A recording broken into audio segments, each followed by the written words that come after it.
श्रद्धेय महानुभावों, अंकों से संख्या के विस्तार के क्रम में चर्चा चल रही थी।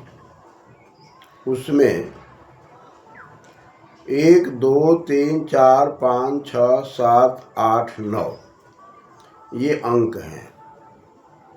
पुनः शून्य के माध्यम से 10 क्रमशः 11, 12, 13, 14 के क्रम में 99 तक जाने के बाद पुनः शून्य की प्रक्रिया।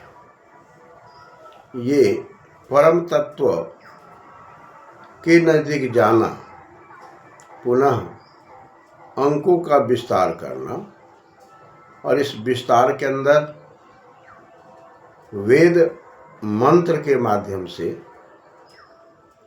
विषम संख्या बनाने की प्रक्रिया दिखाई पड़ती है, जिसमें 1, 3, 5, 7, 9 इत्यादि जो विस्तार दिखाई पड़ते हैं, ये यज्ञ के सामर्थ्य से जोड़, घटाव इत्यादि की प्रक्रियाएं दिखाई पड़ती है। इसी क्रम में सम संख्या के विस्तार के लिए वेद के अंदर 18वां अध्याय में 25वां मंत्र है, जिसमें कहा जा रहा है चतस्रश्च मेष्टौ च में, मेष्टौ च में, द्वादश च में, द्वादश च में। इसी क्रम में अंत में कहा जा रहा है यजेन कल्पन्ताम्, यानी कि यहाँ 4, 8, 12, 16 इस क्रम में सम संख्याओं का निर्माण दिखाई पड़ रहा है।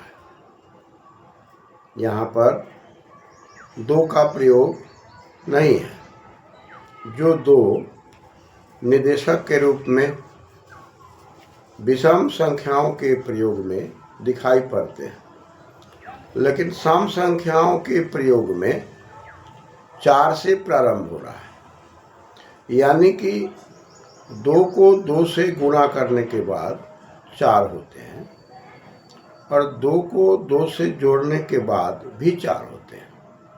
यह भी एक अलौकिक शक्ति की ओर संकेतक दिखाई पड़ता है। अतः अंकों से संख्या के विस्तार में और संख्या के अंदर विषम संख्या के विस्तार में और पुनः सम संख्या के विस्तार में यह जो क्रम 4 का दिखाई पड़ता है, जिस 4 को चत स्वीकरने धातु और इस स्वीकरने में स्वीकार करते हुए हम आगे बढ़ रहे हैं, स्वीकृति की ओर बढ़ रहे हैं, यानी कि यह 4, 4, 8, 8 पुनः 4, 12 यह क्रम हमें जोड़, घटाव, गुणा की प्रक्रिया को यज्ञ के माध्यम से समझते हुए यह वर्ग और वर्गमूल की प्रक्रिया की ओर भी संकेत कर रहा है। समान 2 अंकों के गुणनफल को ही वर्ग कहा जाता है। अतः इसमें जोड़ की प्रक्रिया भी है। जोड़ सीखने के बाद गुणा की प्रक्रिया भी दिखाई पड़ रही है, और पुनः समान 2 अंकों के गुणनफल से वर्ग और वर्गमूल की भी प्रक्रिया दिखाई पड़ती है। वर्गस्य मूलम वर्गमूलम समान द्वयोः अंकयोः गुणनफलम वर्गः कथ्यते।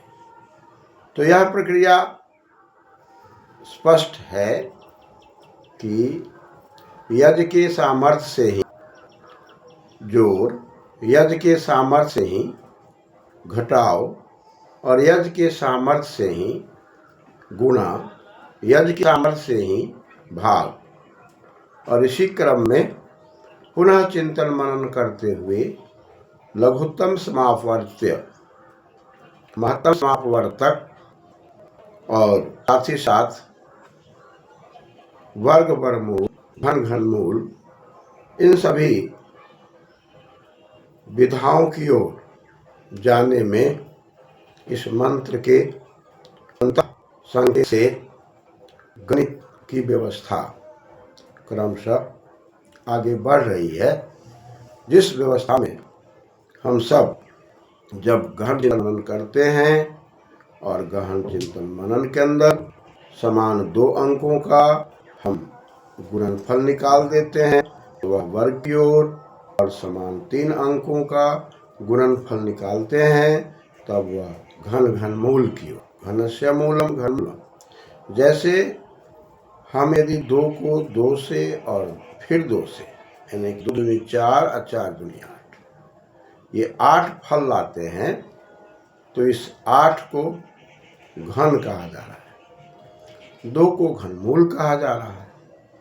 ठीक उसी प्रकार से 2 गुना 2 4 करते हैं, तो 4 को वर्ग कहा जा रहा है और 2 को वर्गमूल कहा जा रहा है। अर्थात इस गिनती की प्रक्रिया में हम लोग यदि सही तरीके से विचार करें कि 1 से 10 तक जो अंकों के क्रम से संख्याओं की ओर बढ़ने की बातें हो रही है, और यह क्रमशः आगे बढ़ते हुए समता और विषमता दोनों की बातें की जा रही है, जिसमें सुत अनुकरणे धातु से डमु प्रत्यय लगकर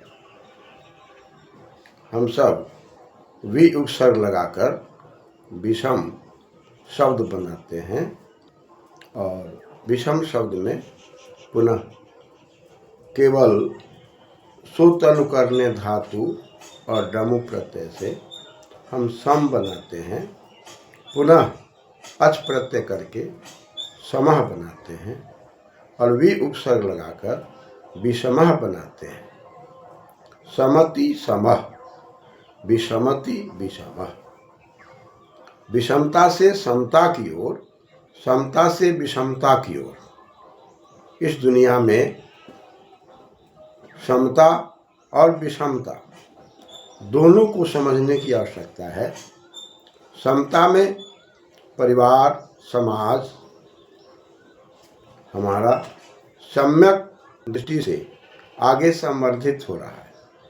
विषमता की ओर जाने पर समाज के अंदर फूट पैदा हो रहे हैं, और उस फूट के अंदर एकजुट होने की बात की ओर संकेत है। साथ ही साथ हमारे आपके जीवन की परिस्थितियाँ समता और विषमता से युक्त हैं। इस विषमता से समता की ओर जाना और समता से विषमता को समझना, और दोनों को समझकर सम और विषम की परिस्थिति में कैसे हम अपने जीवन को धैर्यपूर्वक निर्वहन करेंगे, इन सारे चीज़ों का दार्शनिक आधार यह गणित, और गणित के अंदर जो मंत्र का उच्चारण और मंत्र के अंदर जो रहस्यमय यज्ञ की विधा दिखाई पड़ती है, इस ओर संकेतित है। धन्यवाद।